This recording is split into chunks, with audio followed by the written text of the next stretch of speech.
BPSC की का जो पेपर लीक हुआ है वो मुख्यमंत्री सचिवालय में बैठे कुछ अधिकारियों ने लीक कराया है और इसमें करोड़ों रुपए का लेन देन हुआ है। तो सरकार पूरी ताकत सरकार ने लगा दी है दोषियों को बचाने के लिए, गुनहगारों को बचाने के लिए, और ये बहुत दुर्भाग्य की बात है। तो बिहार का जो टेंडर माफिया है जिसको खुद नीतीश कुमार संरक्षण देते हैं, उस टेंडर माफिया ने विश्वेश्वरैया भवन में आग लगवा दी, सारी फाइलें जलकर स्वाहा हो गई, सारे सबूत नष्ट कर दिए गए और इस तरह नीतीश कुमार ने एक बार फिर घोटालेबाजों को साफ बचा लिया है। पहली बात तो मैं बता दूं कि नीतीश कुमार ऐसे प्राणी हैं कि उनका कोई स्टैंड है ही नहीं। वो पलटू राम कुर्सी कुमार हैं। वो कुर्सी बचाने के लिए कभी भी पलटी मार सकते हैं। कि नीतीश कुमार को दागियों से विशेष प्रेम है। जो बेईमान होते हैं, लुटेरे होते हैं, उनको नीतीश कुमार विशेष रूप से प्रेम करते हैं। नरेंद्र मोदी इस देश का प्रधानमंत्री कहने को है, लेकिन बुनियादी रूप से वो पूंजीपतियों का दलाल है। वो पूरे देश को बेच रहा है मुकेश अंबानी और गौतम अडानी को। आज के तारीख में हिंदुस्तान को 4 गुजराती चला रहे हैं: नरेंद्र मोदी, अमित शाह, मुकेश अंबानी और गौतम अडानी। अभी हम दो, हमारे दो की सरकार है।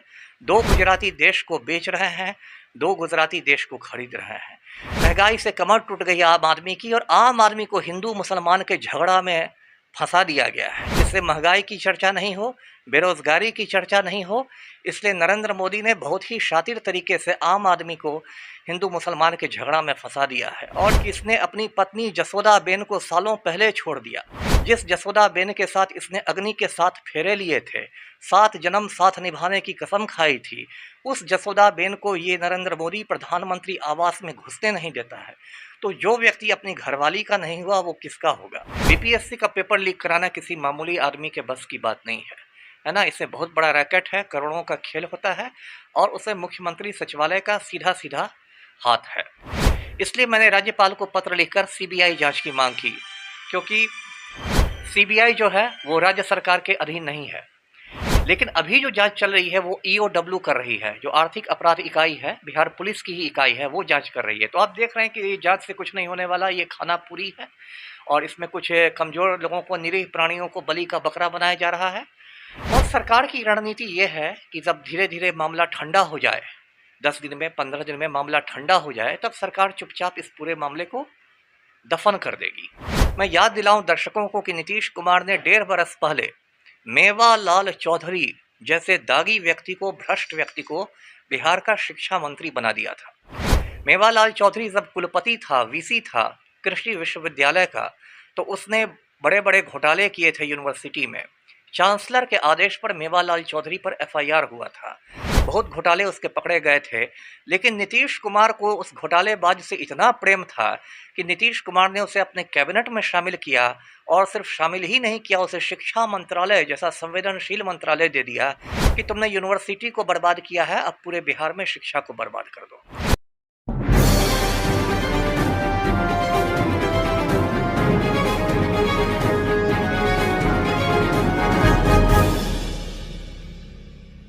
नमस्कार, आप देख रहे हैं नया बिहार न्यूज़। मैं अमित विक्रम। आज हम बिहार के एक ऐसे आईपीएस ऑफिसर से मिले हैं जिन्होंने सरकार की पोल खोलने का काम किया है, सरकार को हमेशा कटघरे में खड़ा किया है, और समाज में जो भ्रष्टाचार है, सरकार के द्वारा जो भ्रष्टाचार किया जा रहा है, उसको समाज के सामने रखने का काम किया है। निश्चित जी हाँ, हम बात कर रहे हैं पूर्व आईपीएस अमिताभ दास जी से। हमारे सामने हैं, और इनसे हम एक बहुत गंभीर मुद्दा है जो बिहार में पहली बार हुआ, बिहार को कलंकित करके गया, वो है बीपीएससी का पेपर लीक। कौन लोग इसमें शामिल हैं, किन लोगों ने ये काम किया, बिहार को कलंकित किन लोगों ने किया, इस पे हम इनसे चर्चा करेंगे। नमस्कार सर, नया बिहार न्यूज़ में आपका सर स्वागत है सर। जी धन्यवाद। धन्यवाद सर, अब एक ही प्रश्न हर एक बिहारी के मन में गूंज रहा है कि जो सबसे इलाइट परीक्षा थी, जिस परीक्षा पे पूरे बिहार वासियों को गर्व था, उसका भी पेपर लीक हो जा रहा है। कौन लोग हैं जो बिहार को बदनाम कर रहे हैं सर? देखिए, मैं पहले दिन से कह रहा हूँ कि जो बीपीएससी का जो पेपर लीक हुआ है वो मुख्यमंत्री सचिवालय में बैठे कुछ अधिकारियों ने लीक कराया है, और इसमें करोड़ों रुपए का लेन देन हुआ है। बीपीएससी का पेपर लीक कराना किसी मामूली आदमी के बस की बात नहीं है ना। इससे बहुत बड़ा रैकेट है, करोड़ों का खेल होता है, और उसे मुख्यमंत्री सचिवालय का सीधा सीधा हाथ है। इसलिए मैंने राज्यपाल को पत्र लिखकर सीबीआई जांच की मांग की, क्योंकि सीबीआई जो है वो राज्य सरकार के अधीन नहीं है। लेकिन अभी जो जांच चल रही है वो ईओडब्ल्यू कर रही है, जो आर्थिक अपराध इकाई है, बिहार पुलिस की ही इकाई है, वो जांच कर रही है। तो आप देख रहे हैं कि ये जांच से कुछ नहीं होने वाला, ये खाना पूरी है और इसमें कुछ कमजोर लोगों को, निरीह प्राणियों को बलि का बकरा बनाया जा रहा है। और सरकार की रणनीति ये है कि जब धीरे धीरे मामला ठंडा हो जाए, 10 दिन में, 15 दिन में मामला ठंडा हो जाए, तब सरकार चुपचाप इस पूरे मामले को दफन कर देगी।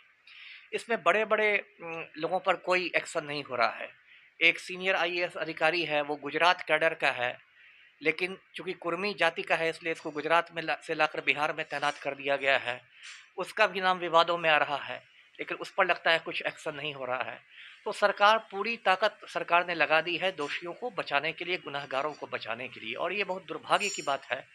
पूरे हिंदुस्तान में बिहार की फजीहत हुई है, और पहली बार फजीहत नहीं हुई है। नीतीश के समय में ही आपको याद होगा 5 साल पहले टॉपर घोटाला हुआ था, जिसमें रूबी राय नाम की एक लड़की टॉप कर गई थी इंटर में, और उससे पूछा गया कि पॉलिटिकल साइंस में किस चीज़ की पढ़ाई होती है, तो उसने कहा कि पॉलिटिकल साइंस में खाना पकाना सिखाया जाता है। तो नीतीश कुमार ने शिक्षा की ऐसी दुर्दशा कर दी है कि जो स्टेट की टॉपर है वो कहती है कि पॉलिटिकल साइंस में खाना पकाना सिखाया जाता है। तो अब बीपीएससी का नया कांड आया है, तो बिहार बिल्कुल रसातल में जा रहा है, और इसलिए मैं इन लोगों से लोहा ले रहा हूँ। जी सर, आपने एक आईपीएस की इनडायरेक्टली रूप में चर्चा की है और कहा है कि वो कुर्मी समाज से हैं। उनका जो न्यूज़ है, जो मैसेज फ्लैश कर रहा है कि उनके मोबाइल से ही मैसेज गया, और जो पेपर है वो वायरल हुआ उनके मोबाइल से ही। तो सरकार के पास तो सर पूरे साक्ष्य है उनके खिलाफ, फिर सरकार क्यों इतनी ढिलाई बरत रही है? क्या सिर्फ जाति का लाभ मिल रहा है? देखिए, मैं दर्शकों को बताऊं कि नीतीश कुमार इतना बड़ा जातिवादी मुख्यमंत्री बिहार के इतिहास में नहीं हुआ। ये नीतीश कुमार पूरे बिहार को कुर्मिस्तान बना रहा है। और ये भी मैं याद दिलाऊं कि फरवरी 1994 में, 94 में नीतीश कुमार ने गांधी मैदान में कुर्मी चेतना रैली को संबोधित किया था। और नीतीश कुमार की जो पूरी राजनीति है वो लवकुश समीकरण पर टिकी हुई है। बिहार में कुर्मी और कोयरी जातियों को लवकुश जातियां कहते हैं, और नीतीश कुमार की पूरी जो राजनीति है वो लवकुश समीकरण के सहारे चलती है। तो इतना बड़ा जातिवादी मुख्यमंत्री बिहार ने नहीं देखा।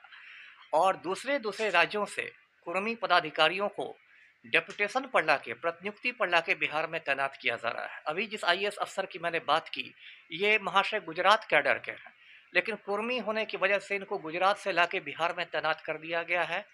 ये महाशय बीपीएससी की कोचिंग भी चलाते हैं। इनके मोबाइल से सबसे पहले पेपर लीक हुआ, और इनके एक लंगोटिया यार को गिरफ्तार भी किया जा चुका है।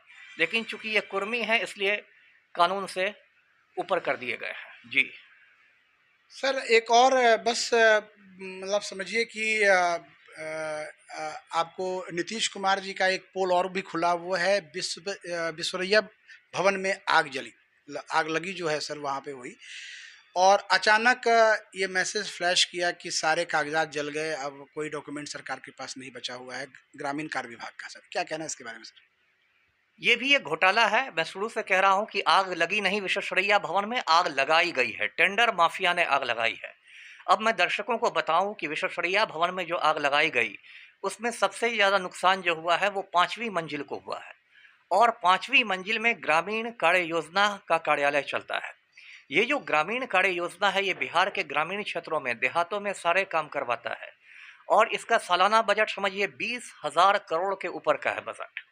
और दर्शकों को शायद नहीं मालूम हो, इसी महीने विश्व बैंक की एक टीम आई थी, वर्ल्ड बैंक की टीम आई थी, और विश्व बैंक की उस टीम ने निरीक्षण किया था योजनाओं का, और उन योजनाओं में बहुत सारी अनियमितताएं पाई थी, बहुत सारे घोटाले पकड़े थे। तो बिहार का जो टेंडर माफिया है, जिसको खुद नीतीश कुमार संरक्षण देते हैं, उस टेंडर माफिया ने विश्वेश्वरैया भवन में आग लगवा दी। सारी फाइलें जलकर स्वाहा हो गई, सारे सबूत नष्ट कर दिए गए, और इस तरह नीतीश कुमार ने एक बार फिर घोटालेबाजों को साफ बचा लिया है। नीतीश कुमार ने घोटालेबाजों को साफ बचा लिया है। अभी सर, आपसे कुछ दिन पहले एक इंजीनियर 18 लाख रुपए कैश, ग्रामीण कार्य विभाग के ही एक अनिल कुमार जी हैं, वो दरभंगा प्रमंडल में वहाँ पे एग्जीक्यूटिव इंजीनियर थे, एसी भी हो गए थे। 18 लाख रुपए उनको मतलब बरामदगी हुई, फकली ओपी ने बरामद किया और विधानसभा में इस बारे में प्रश्न भी उठा। बहुत ठोस कार्रवाई नहीं हुई सर उस पर। क्या कहना है इसके बारे में सर? नहीं नहीं, ये कोई एक उदाहरण नहीं है। देखिए, नीतीश कुमार को दागियों से विशेष प्रेम है। जो बेईमान होते हैं, लुटेरे होते हैं, उनको नीतीश कुमार विशेष रूप से प्रेम करते हैं। मैं याद दिलाऊं दर्शकों को कि नीतीश कुमार ने 1.5 बरस पहले मेवालाल चौधरी जैसे दागी व्यक्ति को, भ्रष्ट व्यक्ति को बिहार का शिक्षा मंत्री बना दिया था। मेवालाल चौधरी जब कुलपति था, वीसी था कृषि विश्वविद्यालय का, तो उसने बड़े बड़े घोटाले किए थे यूनिवर्सिटी में। चांसलर के आदेश पर मेवालाल चौधरी पर एफआईआर हुआ था। बहुत घोटाले उसके पकड़े गए थे। लेकिन नीतीश कुमार को उस घोटालेबाज से इतना प्रेम था कि नीतीश कुमार ने उसे अपने कैबिनेट में शामिल किया, और सिर्फ शामिल ही नहीं किया, उसे शिक्षा मंत्रालय जैसा संवेदनशील मंत्रालय दे दिया कि तुमने यूनिवर्सिटी को बर्बाद किया है, अब पूरे बिहार में शिक्षा को बर्बाद कर दो। मैंने उस वक्त आवाज़ उठाई, तब मेवालाल चौधरी को 2 घंटे में इस्तीफा देना पड़ा। लेकिन इससे ये पता चलता है कि नीतीश कुमार दागियों के प्रति कितना ज़्यादा प्रेम रखते हैं, कितनी मोहब्बत है उनको। जी। सर वर्तमान परिवेश में सर आपको एनडीए सरकार जो है वो दोराहे पे खड़ी है, जनता को कन्फ्यूजन में डाला हुआ है। एक जातीय जनगणना के सर का मामला उठ रहा है, राजनीतिक मुद्दा है लेकिन फिर भी सर हम इस बारे में आपसे बात करेंगे। जातीय जनगणना पे सर आप क्या कहना चाहते हैं? नीतीश कुमार का क्या स्टैंड रहेगा इस पर सर? पहली बात तो मैं बता दूं कि नीतीश कुमार ऐसे प्राणी हैं कि उनका कोई स्टैंड है ही नहीं। वो पलटू राम कुर्सी कुमार हैं। वो कुर्सी बचाने के लिए कभी भी पलटी मार सकते हैं। अभी देखिए, चूंकि आपने राजनीतिक सवाल किया है तो जवाब भी राजनीतिक होगा। अभी उनको भाजपा से कुछ परेशानियां हो रही हैं कुछ महीनों में, तो वे भाजपा को एक तरह की वो धमकी दे रहे हैं, एक तरह का संदेश भेज रहे हैं कि जातीय जनगणना के मुद्दे पर मैं राजद के साथ भी आ सकता हूं, और यदि आपने समर्थन ले लिया तो मैं राजद के साथ सरकार बना सकता हूं। एक तरह से ये भाजपा को संदेश दे रहे हैं नीतीश कुमार। तो नीतीश कुमार जैसे व्यक्ति का कोई उसूल नहीं होता। बेसिकली नीतीश कुमार धर्मनिरपेक्ष नेता है। जैसे मैं धर्मनिरपेक्ष हूँ, ऐसे नीतीश कुमार धर्मनिरपेक्ष है, और शर्म हया को छोड़कर ये राजनीति करते हैं। और ये पलटू राम कुर्सी कुमार है, 6 महीने भाजपा के साथ, 6 महीने राजद के साथ, इस तरह इनकी राजनीति चलती है। जी। सर एक सर सवाल आपसे है, व्यक्तिगत सवाल भी हो सकता है ये। आपको सर सरकार ने ज़बरदस्ती आईपीएस से हटा दिया सर। बहुत लड़ाई लड़ रहे हैं आप, कोर्ट में भी लड़ रहे हैं। क्या लगता है न्याय की उम्मीद है न्यायालय से? देखिए, न्याय की उम्मीद है तभी कोर्ट में लड़ रहा हूँ। यदि न्याय की उम्मीद नहीं रहती तो कोर्ट में जाता ही नहीं। मैं आपको बता दूं दर्शकों को कि इसके पहले भी मैंने 10 साल लंबी कानूनी लड़ाई लड़ी। सुप्रीम कोर्ट में नीतीश सरकार को पटखनी दी, और उसके बाद नीतीश सरकार को मुझे आईजी का रैंक देना पड़ा, आईजी का वेतनमान देना पड़ा। तो पहले भी मैं 10 साल लंबी लड़ाई लड़ चुका हूँ और सुप्रीम कोर्ट में जीत भी चुका हूँ। और न्याय की उम्मीद है, इसलिए मैं कोर्ट में गया हूँ। न्यायिक प्रक्रिया थोड़ी धीमी होती है, फिर भी मुझे विश्वास है कि 1-2 वर्ष में मैं दोबारा सेवा में वापस आ जाऊंगा। जी। वजह क्या हुई सर? मतलब इतने आईपीएस हैं, एक अकेले अमिताभ दास को ही टारगेट क्यों किया गया सर? बहुत सारे आईपीएस हैं, कुछ सरकार के पक्ष में बोलते हैं, कुछ सरकार के खिलाफ बोलते हैं, लेकिन ये आपके साथ इस तरह का व्यवहार सरकार का, जबकि काफ़ी समय आपकी नौकरी बची हुई थी, फिर भी सरकार ने आपको ज़बरदस्ती रिटायरमेंट दिया, आखिर क्यों? देखिए, इसकी लंबी कहानी है। 2001 से 2003 तक मैं पटना का रेल एसपी रहा था, और उस समय नीतीश कुमार रेल मंत्री हुआ करते थे। उस समय एक मजाक चलता था बिहार में कि नीतीश कुमार भारत के रेल मंत्री नहीं हैं, बल्कि 1.5 जिलों के रेल मंत्री हैं। पूरा नालंदा जिला और आधा पटना जिला। तो लोग नीतीश कुमार को 1.5 जिलों का रेल मंत्री कहते थे। और आप जानते हैं कि रेलवे का बजट अरबों रुपए में होता है। नीतीश कुमार ने उस समय रेलवे के जो करोड़ों के ठेके थे वो माफिया में बांट दिए थे, सुनियोजित तरीके से, कि पटना मुगल सराय रेलखंड के सारे रेलवे ठेके सुनील पांडे के गिरोह को मिलेंगे। पटना मोकामा रेलखंड के सभी ठेके सूरज भान के गिरोह को मिलेंगे। पटना गया रेलखंड के सभी ठेके बबलू सिंह के पांडव सेना को मिलेंगे। इस तरह नीतीश कुमार ने माफिया गिरोहों में रेलवे ठेकों का बंदरबांट कर दिया था। मैं रेल एसपी हुआ करता था, और पटना रेल जिला में बिहार के 11 जिले आते हैं। मैंने उस वक्त विसल ब्लोअर का काम किया और रेल माफिया का पर्दाफाश किया। तभी से मैं नीतीश कुमार के हिट लिस्ट पर हूँ। सीएम बनने के बाद नीतीश कुमार ने मुझे कई झूठे मामलों में फंसाया, मेरा प्रमोशन रोके रखा। मुझे 10 साल लंबी कानूनी लड़ाई के बाद आईजी का रैंक मिला, और जब मुझे वो रैंक मिल गया तब सरकार ने मुझे रिटायर करा दिया समय से पहले। मुझ पर कोई इल्ज़ाम नहीं था, इसलिए ये कहा गया कि इनको लोक हित में रिटायर किया जाता है, पब्लिक इंटरेस्ट में। तो उसी मुद्दे पर मैं कोर्ट में मुकदमा लड़ रहा हूँ। जी। नहीं सर, जो भी आईपीएस रिटायर हुए हैं, बहुत सारे आईपीएस को सरकार ने बहुत सारे कामों में लगा रखा है, जांच समितियां बनाई हुई हैं, बहुत सारी चीज़ें हैं। तो कहीं आपको भी तो सर, ये अगर ये ज़बरदस्ती रिटायरमेंट है, तो आपका जो अनुभव है, कार्यशैली है, उसका लाभ तो सरकार ले सकती थी। फिर भी यहाँ पे आपके साथ बदले के रूप में कार्रवाई की गई है। देखिए, ज़्यादातर जो आईएएस, आईपीएस पदाधिकारी आज के ज़माने में हैं, वो पूजा सिंघल ब्रांड के हैं, है ना? मतलब लूटो, खसोटो, कुछ खाओ, कुछ खिलाओ, है ना? नेताओं के आगे कुत्ते की तरह पूँछ हिलाओ और ये सब करो। मैं कभी पूजा सिंघल ब्रांड का अधिकारी नहीं रहा, तो इसलिए हमेशा से सरकारों को, भ्रष्ट सरकारों को मुझसे तकलीफ़ होती रही और रिटायरमेंट के बाद मुझे कौन काम दिया जाएगा जब सरकार मुझे नौकरी में नहीं बर्दाश्त कर सकी। और ये भी याद रखिए कि रिटायरमेंट के बाद अक्सर वैसे आईएएस, आईपीएस अधिकारियों को काम मिलता है, जो अपना ज़मीर बेच चुके रहते हैं, जो सरकार के तलवे चाटते हैं और सरकार को मक्खन लगाते हैं, कठपुतली बनकर काम करते हैं, दलाल बनकर काम करते हैं। ज़्यादातर वैसे ही अधिकारियों को रिटायरमेंट के बाद सरकार किसी-किसी आयोग में एडजस्ट करती है। मेरे जैसे लोगों को जिसका तेवर इतना अ, बागी तेवर हो, जो माफिया को खुलकर ललकारता हो, वैसे को सरकार बर्दाश्त नहीं कर सकती है। जी। आपने सर माफियाओं के खिलाफ हमेशा बिगुल फूँका है। कुछ सर धमकियाँ तो मिलती होंगी सर? हाँ, धमकियाँ तो मिलती ही है और मैं ये भी बात आपके दर्शकों को बताऊँ कि खुद नीतीश कुमार ने मेरी हत्या का षड्यंत्र रचा हुआ है और इसलिए पिछले साल अक्टूबर महीने में मैं पटना सीजीएम कोर्ट में मैंने एक इन्फॉर्मेटरी पिटीशन दिया है। उसका पिटीशन का मैं नंबर भी बता दूँ, यदि कोई चाहे तो उसकी कॉपी निकाल सकता है। नंबर उसका है 3640 ऑफ 2021। 2021 का नंबर है 3640। वो मैंने इन्फॉर्मेटरी पिटीशन पटना के सीजीएम कोर्ट में दिया है कि नीतीश कुमार ने मेरी हत्या का षड्यंत्र रचा है। और मैं आपको नया बिहार चैनल को ये बताऊं कि यदि मेरे साथ कोई भी अप्रिय घटना होती है तो इसके लिए पूरी तरह नीतीश कुमार को दोषी माना जाए। जी। सर, आपने पूजा सिंघल की चर्चा की है कि पूजा सिंघल जैसा मैं नहीं हूँ। पूजा सिंघल ने इतनी धन संपत्ति बनाई, इतना पैसा बनाया, क्या सरकार का समर्थन प्राप्त था उसको? बिल्कुल समर्थन प्राप्त था। ऐसा हो ही नहीं सकता है कि आप बिना सरकार के इसके साथ देखिए, ये पूरा एक गठजोड़ होता है।